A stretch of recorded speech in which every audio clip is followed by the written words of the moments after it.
Okay, welcome to this lecture for Psych 501. I'll be talking about how to generate and refine a research hypothesis. Coming up with an idea for a research study and some hypothesis that you could test. In general, I'd say it's easy to come up with research ideas, but it's incredibly hard to come up with good ones that are original. So let's talk about some strategies for doing so. 6 different approaches to generating an idea that we'll talk about. Applying theory and logic, starting most simply with finding an interesting article and how to expand on that. Playing with ideas, considering context. We'll talk about how to probe and tinker with assumptions. And then we'll also talk about how to clarify and systematize a conceptual framework in hopes of generating some idea. So starting off with application of theory and logic. So you could use deductive reasoning, right, where you draw hypotheses down from theories. So you could take Freud's theory of psychosexual development, for example. Right? According to that theory, it says that boys learn their gender identity, which he assumed was a masculine identification, because they identify with dad. Hey, I'm like you, dad, so that dad won't, castrate them, right? Because of course they're in love with their mother. The whole Oedipus complex, right? So that's what happens. That's how boys figure out that they're boys and become masculine. Oh, I want to be like dad, so dad doesn't chop off my manhood or boyhood. So to come up with, if you wanted to test this theory using deductive reasoning, we would say, well, if this is true, what would happen? I guess, well, if that were true, then maybe boys who are raised without fathers, right? Then they wouldn't have the process wouldn't happen, right? Because they got scared of anybody cutting off them, castrating them. That these boys would be less masculine than boys raised with fathers. So that's just one example of how you could derive a hypothesis from deductive reasons, so taking some existing theory and drawing down an hypothesis from that. Related to that, especially related to this example, I think one of my favorite ways to come up with ideas for research is to challenge authority. So not necessarily looking at a theory and saying, I think that theory is right, let's test and see if it's true. But finding some theory you disagree with, you say, well, that theory, according to that theory, which I think is totally wrong, well, if that's true, then this would happen. Oh, I don't think that's true at all. Let's go find out. Right? So that's kind of a fun thing to do, to challenge kind of existing. Everybody thinks this is true, but I don't think it always is. Let me take a look. Flip side of logic, inductive reasoning, creating hypotheses from observations. So maybe you notice some pattern of behavior that can't be accounted for with an established theory, right? So instead of always start with a theory, you start with just noticing stuff, right? So maybe you go on a few dates with people you met online, and you find that each of them is a huge Doctor Who fan, a Whovian, right? And you theorize based on your experiences, your observations, that people who participate in online dating programs all love sci-fi shows. Of course, you'll note that this approach will often be limited by the breadth of observation upon which it is based. Right? So, if you're basing only on your experiences and not aggregating any other experiences, maybe you have a good theory, maybe not. Some people say, "Oh, well, that you can never get a good theory with that." How did Piaget come up with his stuff? Watching his kids, using his experience, right? It was a pretty powerful theory. So, inductive reasoning can be used to kind of come up with theories which then you can derive hypotheses back down from those to be tested. Right? Another approach is to set up ideas to compete, right? Where sometimes 2 different theories will offer different explanations for the same phenomenon, right? Where or maybe what you would expect to happen in a given situation would differ depending on which theory you subscribe to. And whenever this happens, this is always a great opportunity for science to clarify the theoretical picture. It's really cool when you can find those intersections well. You know, when this happens, whenever there's this type of family, or when somebody has these types of experiences, according to this theory, this should happen. According to this theory, the opposite should happen. Well, let's find out. Now we're going to figure out which theory has more relevance, at least in accounting for this particular instance. So in doing this, you can go through this kind of this process of possible reconciliation and synthesis, right? Where you might try to determine if one is right and the other is wrong. We're trying to reconcile which one is right where one is limited. You might also try to determine when or for whom, for which situations, one theory fits better than the other, right? Maybe they're both right, just under different circumstances. And here's where you have some synthesis, where you're building up, maybe here's this new Uber theory that accounts for both of these theories, or there's some other concept that was missing from each one, that now, once you have this other concept, everything makes sense. Excuse me. So that's kind of, I think, an idealized way to come up with ideas. You know, we're really trying to move theory forward, which should be the goal of scientists in general. But maybe a more practical approach for many people would be to start off by finding some article that you find interesting. You know, reading through a journal, saying, "Oh, that's kind of interesting. Huh, they found that. I never thought that would be true. Interesting. Okay, maybe an opportunity here for a research study, right?" One thing that you might do is simply verify their findings. Do a replication study, especially if it's an older study. This is something that's been coming up more recently, where a lot of really well-established effects in psychological behavioral science, especially over in social psych. Okay, well, we know people are like this, and often that comes from, there's kind of this one huge study that everybody references. Oh yeah, remember that study done back in 1976? Yeah, they proved this, which if they took this course, they know, well, no one study can prove anything. But we got into that rut somehow, and now people are going back and trying to replicate some of these old studies, and they're failing to replicate. So are people different now than they were before, or was maybe something wrong with the science back then, how it was done? So if you find something interesting, especially if it's older, you could propose redoing it. Right? That's one way to generate research. Another thing would be to look at the end of the article. At the end of every research article, the author or authors give suggestions about what the next step is. Okay, we found this. Now, future research should blah, blah, blah. So they're giving you the next idea, right? Which for this class, maybe you could do. In real-world academia, not always feasible, depending on who's publishing it, because oftentimes people publish on the same topic again and again and again, and it takes a while to get something published.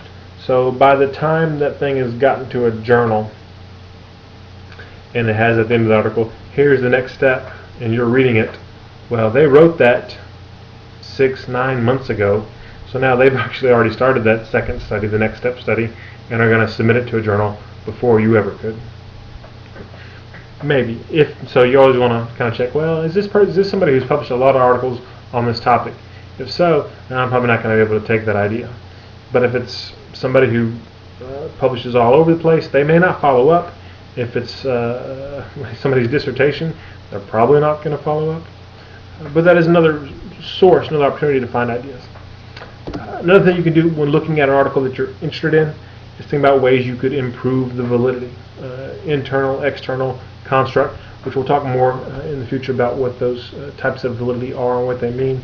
But basically, improving upon the study. So, oh, you know, this is an interesting study, but they screwed some things up. And that's another thing that they'll tell you in the discussion section of the article, what they screwed up. Well, we found this, but we were limited because whatever, our sample was this, or when we're collecting data this happened, whatever. There are always some limitations. So you could propose to do a study that addresses those limitations or doesn't have those limitations, right? Make it better. Another thing, if perhaps the article you're interested in is looking at basic research, right? So it doesn't have a ready application, but you might think, okay, well, they found this. If this is true about how people perceive the world, what might that mean about how clients perceive therapists or whatever, you know? So applying some basic science finding to an applied setting. It's another kind of opportunity. Beyond that, kind of another broad approach, talking about just playing with ideas. So if you don't, you kind of, well, I kind of got an area I'm interested in, I'm thinking about things, throwing it around. Okay, when you're trying to throw it around, some ways to kind of get things down on paper to maybe get toward an idea. One thing would be to select and apply metaphors. Right? As many of you are counselors in training, and so you're probably pretty comfortable thinking metaphorically. Right? There's a long history of using metaphors in therapy to help clients understand complex concepts.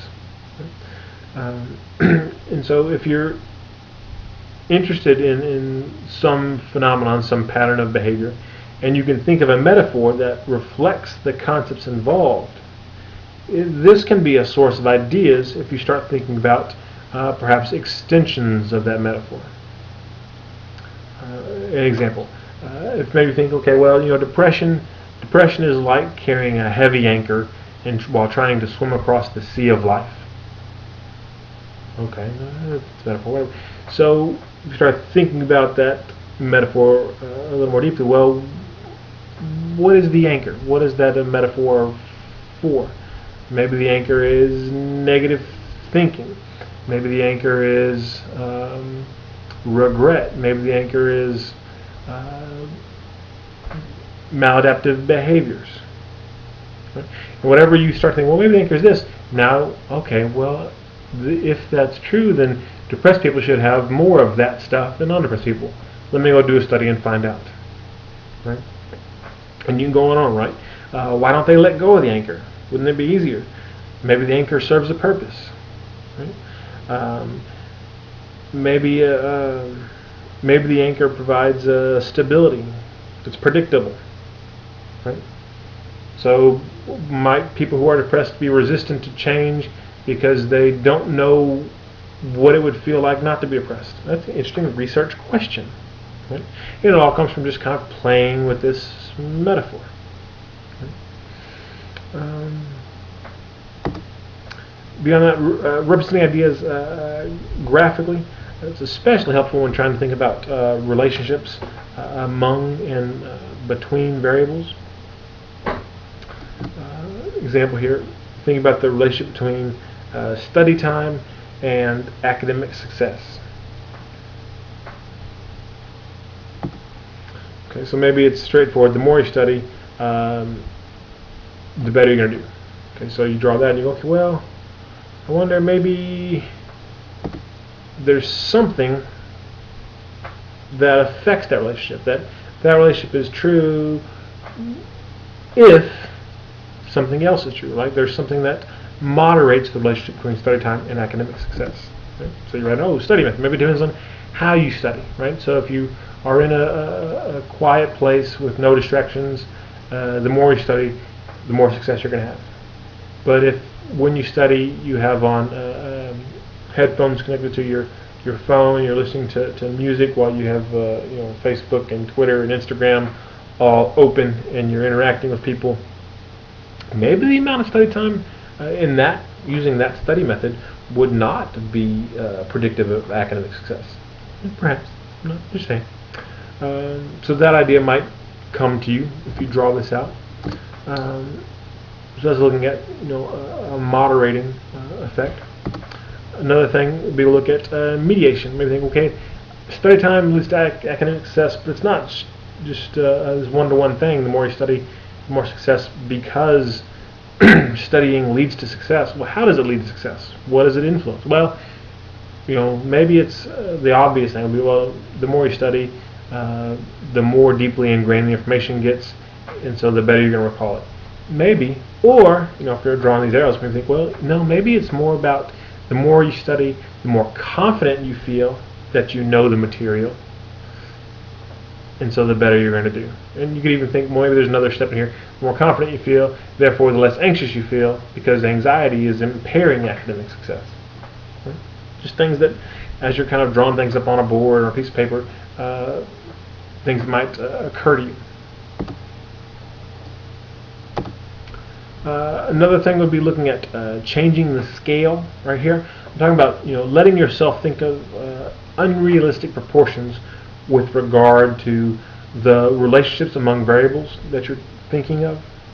Doing so might lead you to think of these relationships in new ways. Right? So still thinking about studying and academic success. Well, how much will you need to study in order to have perfect academic success? Which then, if I'm thinking that, might lead me to the question, well, what's meant by academic success? Can it be perfected? And is academic success different for different people? Okay, man, I'm coming off possibly different ideas here, right? Or if there was no study time, if you never studied, what level of academic success would there be? Right? And I think, well, it probably wouldn't be zero. Well, this leads me to think about, well, there must be other things that contribute to academic success than study time. What are those? Right? And I'm going down another path and possibly toward a research question. Last thing with playing with ideas, tending to process. Right? So this is something that most of you, as students of psychology and counseling, probably already do better than students in most other fields. Right? Our focus is frequently more on process, how things are happening, than on content. So here maybe instead of trying to think about what leads to academic success, right, some state of being, think about what leads to academic succeeding, right, thinking of it as a process, right, which reminds us that success is not a final state. Maybe that leads me to thinking about a research question related to how succeeding at one point in time influences succeeding at some later point in time. And again, the idea here with this playing with ideas is just kind of one person brainstorming, but trying to do it somewhat systematically towards this endpoint of a research idea, but not putting too many constraints on yourself at the beginning, and just kind of letting things go a little bit, and you might end up somewhere really interesting. Also, it can be helpful to consider different contexts, right? So, placing specific problems in a larger domain. So, thinking about a broader context might help you realize areas that haven't been addressed in the research literature yet. Example, thinking about this kind of studying stuff. Studying in academic success, you probably start off thinking about this in a kind of a school setting. Right? Well, what if we broaden our thinking to include all kind of educational settings, to include in the U.S., globally? Maybe after thinking, well, maybe there's some cultural differences in how studying influences academic success. Related to that, making comparisons outside the problem domain, so broadening our scope. So instead of thinking about just kind of a traditional school setting, what about other settings, right? Actors learning their lines, welders learning their craft in a trade school. Are the same processes at work in terms of the relationship between amount of studying, amount of preparation, and this outcome of success? I don't know. If not, why? Maybe a research project there. Examining the processes in settings in which they naturally occur. So getting out of the lab, out of the classroom, and going and just watching people. Right. So going for kind of what we've been talking about, going to a coffee shop or the library to watch students study, just making those observations. Again, going back to maybe some inductive reasoning will work out for you. But for that to happen, you have to observe. Right? So go out there and watch stuff happen, and maybe something will occur to you. Consider the practical implications of research. Right? I already talked about this a little bit already. if you've been doing basic research or reading a lot of basic research, it may be helpful to imagine how your research might be applied to real-world settings. Right? And then last, probing library resources.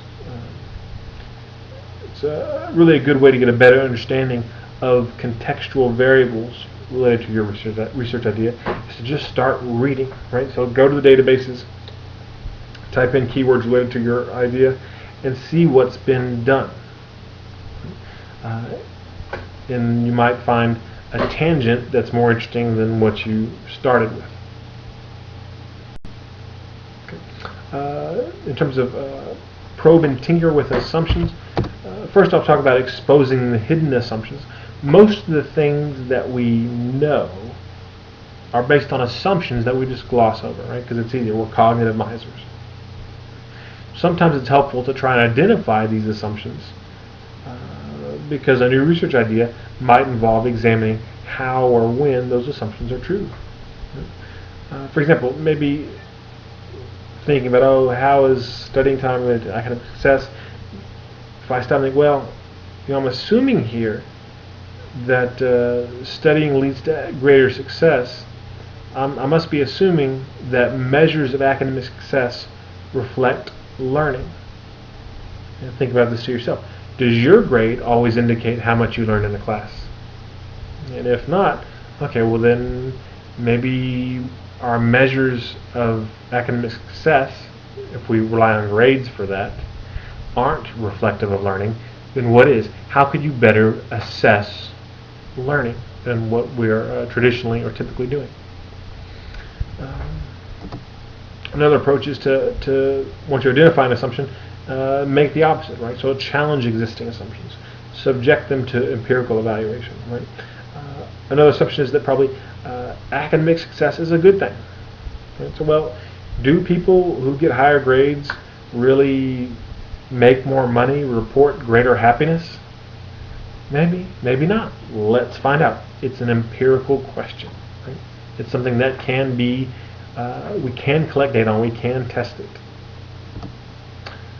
Another one that's maybe a little more complicated, simultaneously doubt and trust the same assumption. Right? This usually involves assuming that a theory is generally true. That's where you're kind of trusting an assumption. But understanding there may be instances where it's not true. You should let that doubt creep in. So generally, yeah, but I wonder when it's not. Right? So yeah, generally studying is good. When might it be harmful? Might too much studying be a bad thing? Maybe a research question there. Okay. Clarify and systematize a conceptual framework. Here we're talking about things like where you scrutinize the meanings of key concepts. So, you start off, okay, I'm really interested in these basic ideas. What do I mean by these things, right? Typically, you're working with some set of terms, some words. Think about what these words mean and where they come from. So we're going to have kind of a different example now, looking at research on aggression. Get down at kind of very semantic level. Latin roots for aggression, meaning to or toward, gradus meaning step, so step toward or step to someone is where kind of that aggression comes. So I think about that, I might start wondering, okay, so aggression is about stepping to someone. Can I be aggressive by withdrawing from contact? Well, so the silent treatment. Is the silent treatment a form of aggression? So if we know how people react to aggression as classically defined, okay, well, do they react the same way to the silent treatment, to withdrawal of physical, emotional contact? It's an empirical question. Sometimes it's important to specify the relationships among concepts. A lot of overlap here with what we talked about before regarding graphical representation of ideas. It was just about charting out all you get on like a whiteboard or chalkboard and you write the names of all the variables you're interested in. and start drawing arrows between them about how they relate to each other. Which way you think that causal arrow, if one exists, goes. Maybe both ways. Excuse me. And then the last one, which is probably the most onerous, but also the most helpful, write a concept paper. So start writing about your idea. The act of writing engages parts of your brain that are not activated in the same way when you're simply thinking about a problem or even when you're just reading about that problem. For whatever reason, sometimes the process of writing about a topic will lead you to think about it in a new or different way. Unfortunately, I see this a lot when students decide to change topics after they've started writing, which depending on how long in the semester it is, can be a problem sometimes. And this is one reason I really think trying to make a solid outline early on is a good idea. And so as soon as you think you have some inkling of an idea, write a one-page thing that you're never going to turn into me. It's just for you to get your ideas down on paper, and that may change the way you're thinking about your project. Okay, moving from idea to hypothesis. So I'm interested in this area. Okay, these variables, this theory, right? Because we need to get to some hypothesis. Right? Which hypothesis, the definition here, is a testable prediction about our relationship between variables.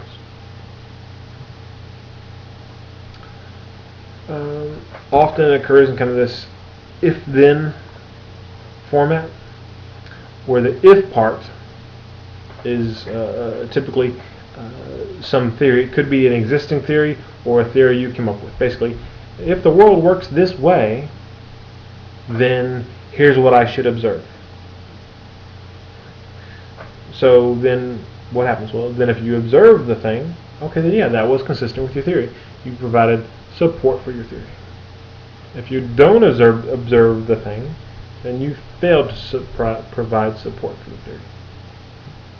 So when designing these if-then, these testable predictions, these hypotheses, it's important that they be testable. Well, what does that mean to be testable? Well, a big part of it is having good operational definitions, right? Because you have these variables. Okay, this will cause this. This will be related to this. The more this happens, the less this will happen. What do you mean by this? Right?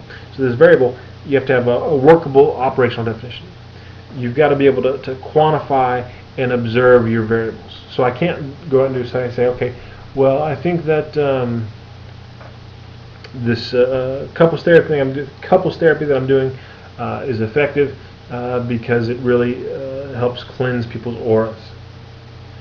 Okay, maybe it does, but there's no scientifically validated, acceptable, agreed upon way to measure auras, and so that's not a testable hypothesis.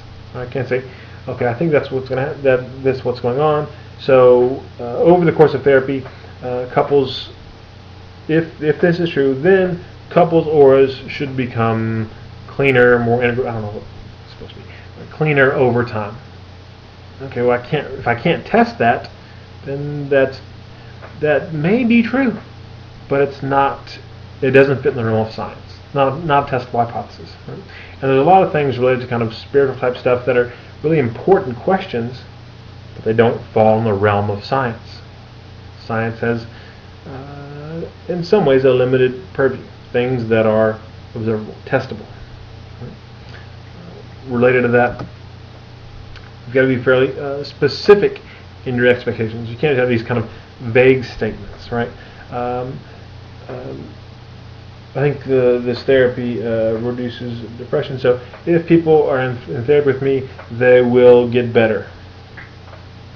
Well, what do you mean by get better, right? Because if you just leave it vague, then whatever happened, you say, well, people say, oh, well, they didn't get better. Their symptoms were still, they're reporting lots of symptoms. Well, yeah, they were reporting lots of symptoms, but they smiled way more often. Well, were you didn't say you were going to study smiling. No, but I noticed it. And so at the beginning, you have to say exactly what it is you expect to happen at a very kind of specific level, operationally define it, and then it's going to be something that's testable. Another thing sometimes people trip up on is a hypothesis has to be positive. You can't look for the null hypothesis. You can't say, well, I think these things aren't related. I'm going to show that they're not related. You can't do that. Because failing to find something doesn't prove that it doesn't exist. If you think that two variables aren't related in the way that other people have suggested, you've got to find some other variable that better explains that relationship that others have already found. Right? So make sure hypotheses are positive. You must say, I think this does affect this. This will have a positive correlation. This will have a negative correlation. There will be a difference. You cannot predict no difference.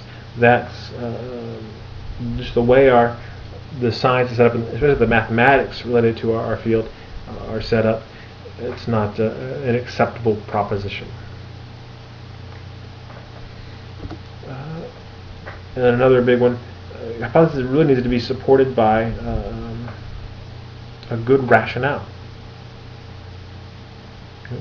You can't just make stuff up. Well, I think this is probably what it's like, so I'm going to find out. If you do that, it very well may be a waste of time, money, and other resources, right? So science requires you have some reasons why your prediction should be true, right? And it can be based on common sense kind of logic if you make that argument, or personal observations. But it's much better if your predictions are based on previous research, and even better, say best, if it's based on some theory. Because this theory says this thing, therefore I should observe this. When you do that, now you're really playing a role in science in terms of moving theoretical understanding forward. You're either going to support or weaken a theory with your result. If it's not related to theory in any way, your results, well, where do we put it? Okay, it's one more finding. We don't know what to connect it to, and therefore it's probably not going to have any impact. And what's the point of doing something if it's not going to have an impact? Last,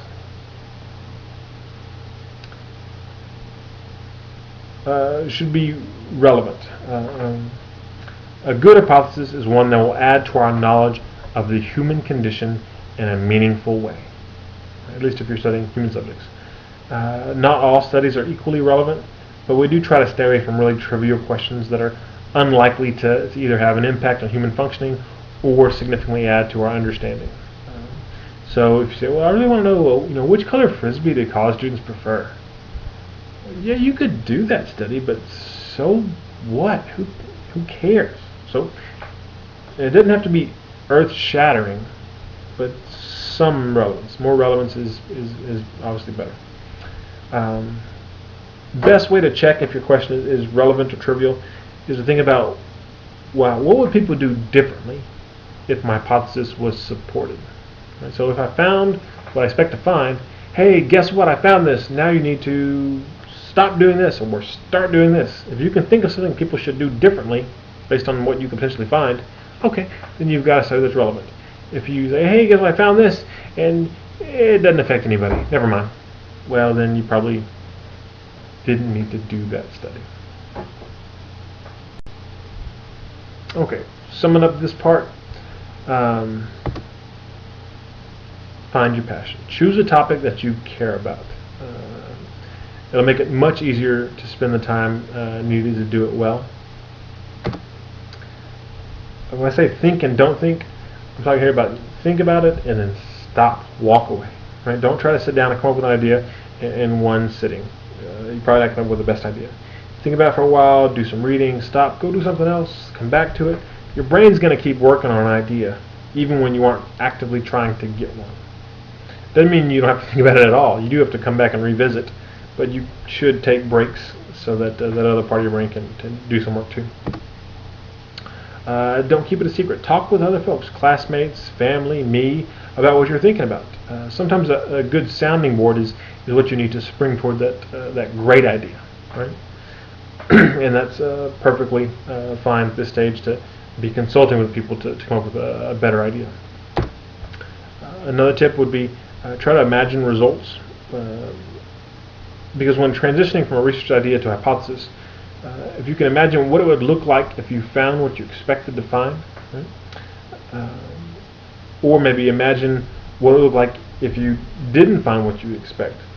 Well, what are the implications of these outcomes? Thinking about these things sometimes helps you further find further supports for your rationale. It may also just help you, in general, polish your idea. Okay. In terms of specific requirements for 501, your research idea for the proposal needs to be original. So you can't just go do something somebody's already done. If you're going to do a replication of an existing study, it needs to be more than just a basic replication. It has to be a replication and extension. So you have to add something fairly significant to what they did. So maybe somebody did some study, and now you're going to say, well, they found this effect, but I'm going to go do it with this Inuit population, and the effect's going to be different because of what the literature says about them culturally. Okay, great. That's different. But if you say, well, they found this a long time ago, I want to see if it's still true. For this class, that's not going to cut it. Something a little more original, enough original content. Needs to be a quantitative study. So there has to be some numbers in the data. Again, you're not going to have data, but you're going to propose to collect data, which would be in numeric format. So you can't do things like, I want to know what people's attitudes are about private school, so I'm going to send out surveys and just ask people, hey, how do you feel? Have these long open-ended questions. No, I mean, you could do that type of research in general, qualitative research, and we'll talk more about it later. Not for this class. It has to be something quantitative, right? So, and you need to have something about relationships between variables. So where you can have some prediction. So if you're interested in that, okay, I think attitudes toward private schools will be different between these two groups of people. Okay, come up with some quantitative way to measure those attitudes. So some sort of survey, a bunch of items. I totally agree, totally disagree, whatever. And you ask them, okay, are you in this group? Are you in this group? And I expect this group to have more positive attitudes than this other group. Great, that's a great quantitative study. So any question you have that starts off qualitative, typically we can find a way to make it quantitative if that's really what you're interested in. We can steer it to where it's acceptable. The other big thing is it needs to be theory-based, right? You have to be able to have a theoretical grounding for your study, for the rationale. And again, I said in general, you can use common sense. For this class, for this proposal assignment, I'm requiring it to be theory-based. So again, you could start off with, oh, I got this idea, I think this is true, here's the study I want to do, and you got this great study. I was like, okay, great. What theory is relevant to that? Ah, great. And then, so now you've got to go back and find some theory to shoehorn into that. And maybe you can do that. Awesome. I'm telling you right now, it'll probably be much easier for you if you start off with a theory. So if you get interested in some area when you're looking at articles in PsycInfo, type in your keywords, and then on a separate line type in just the word theory, maybe to have to look for it in the title, and find, okay, well, people looking at this area of, partner violence or aggression or academic success, whatever, what theories are they using to support their work? And then read more about that theory and think, okay, well, what idea could I come up with that would test that theory? So if you start from theory and go down, use that deductive reasoning, it's usually much easier than trying to, if you start out with an idea and then have to go find a theory that will fit with that. Okay, that's all for now. Take care.